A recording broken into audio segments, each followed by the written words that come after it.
giving this opportunity to share some of my ideas and thoughts on groundwater with you. In the program that has been circulated, my talk, the title of my talk is listed as Groundwater Socio-Ecology of India. But I think the more accurate title for what I'm going to talk about is more like this: the growing role of groundwater in Indian irrigation, which itself is in transition. And at the end of this, I have basically two pleas. Number one, a great deal of work that researchers, NGOs do in groundwater is supply side. We spend a lot of time, effort, scientific resources in understanding the behavior of aquifers, which I think is very, very important. My plea is that it's also critical to understand the behavior of people who use groundwater. And on that, we seem to have very little understanding. And I have come to groundwater studies from that perspective. I'm not a hydrogeologist. Actually, I was trained to be a banker. But I just chanced into a study of groundwater users. So I bring a perspective which is very different from what many of you have been using. The second plea that I have is that it's very important to do micro work. It's very important to do 1,000 square meters and look at how exactly do ModFlow, do all kinds of modeling and that. That's very critical. But it's also important to have the big picture at the back of our mind. What is happening in the country as a whole? What is driving what is happening in the country as a whole? Because it's only some big ticket solutions that are going to bring our groundwater in our team to some kind of control regulation. There's no point in, working at village level or taluka level can go only thus far, unless we have some major regional level approaches and solutions. We will not be able to bring order in this disorderly economy. With those two endpoints, I want to basically partly summarize some of the key arguments in my book, and also share some of the work that I'm currently doing. To get a big picture of what is happening in the field of groundwater in our country, I think it's important to keep the history at the back of our mind. 200 years ago, there was very little of groundwater use in agriculture, except in northwestern India, in what is today's Pakistan.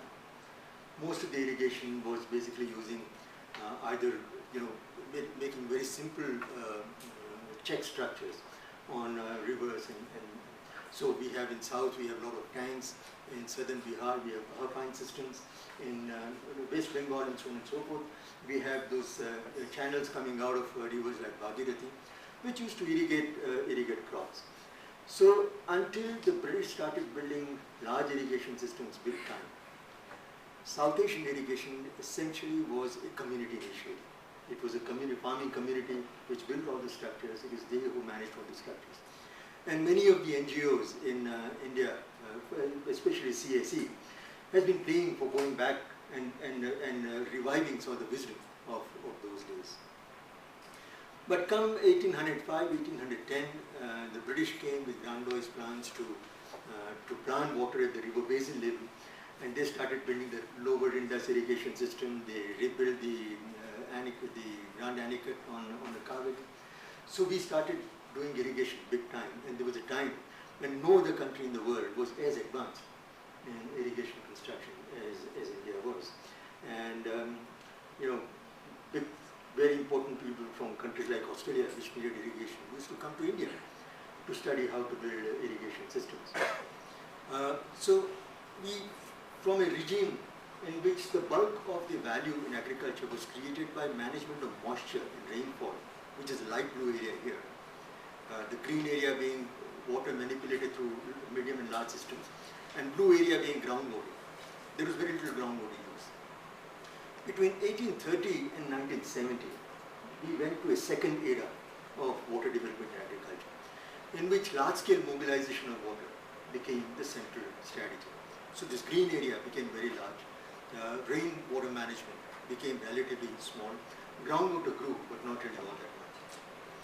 In the last 40 years, we have entered a third era. Now, in this previous era, the state or the government, in collaboration with engineering profession, was a driver of irrigation development. all large irrigation systems, their construction as well as management, required cooperation between the state power and engineering profession. So the engineers and the state, they were at the center stage of irrigation development. And we see the consequences of that in the management of large irrigation systems even today. In the last 40 years, we have seen an atomistic revolution in irrigation development. The state has receded, has become a minor player. Rainwater harvesting has also become less important. But a large role in both in terms of water provisioning for agriculture, but more importantly in value creation in agriculture is played by groundwater, which is the blue area. In this era, an individual farmer has been the architect, builder, driver of irrigation agent. The state has become a minor player. And this has been unique to South Asia. Nowhere else in the world do we find such explosive expansion in groundwater use in agriculture. And this has made India, for example, which was a minor player until 1950 in groundwater use in agriculture, today we are the champion. In 1960, the US used to use 100 billion cubic meters of groundwater in agriculture. India used to use about 40 or 45 billion. Today, India uses 230, 240 billion cubic meters of groundwater in agriculture. US is still at 100.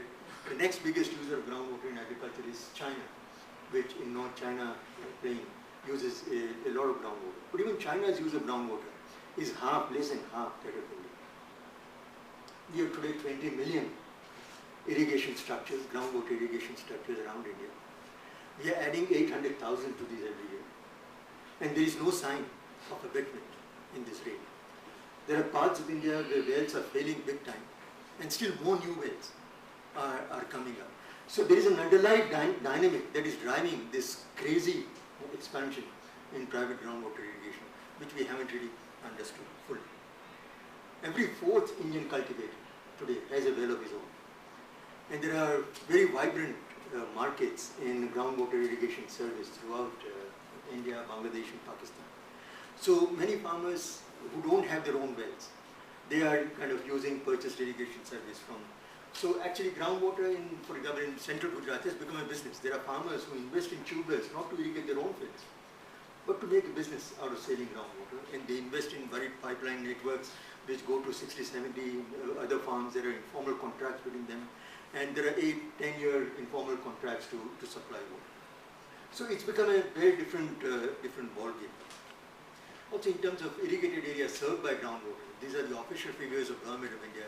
Remote sensing estimates and all the National Sample Survey show that the actual area served by groundwater is nearly twice as large as what the government numbers seem to suggest. The government numbers say that something like 35, 38 million hectares is under groundwater irrigation. Remote sensing estimates, there is a remote sensing mapping exercise that our institute did, which showed that more than twice as much area is likely to be under groundwater irrigation in India. Also, if you look at the National Sample Survey and look at some of them asked 98,000 farmers, what did you use for irrigating your crops in Rabi and Kharif? And the kind of numbers that you get is 79% used groundwater structures in Kharif and 85% used groundwater structures in Rabi. So the area under groundwater irrigation is also very large. The interesting thing is that the bulk of the groundwater story has occurred post-1990. Although rapid groundwater development began in 1970, more than 60% of the groundwater structures that are in place today were made after 1990. So we're actually in the midst of a drama that is playing itself out. So this last map shows basically this. 5-6 years ago, I and a colleague did try to model the quantitative significance of surface water irrigation and groundwater irrigation in two periods, 77 to 73 triennium and 1993 triennium. And in this is district-wise exercise. We use data for 267 districts of India. And we basically ran regressions taking into account average fertilizer use per hectare, area under groundwater irrigation, area under surface irrigation. And the blue areas, they show the contribution of surface irrigation in value creation, that is total value of output per hectare.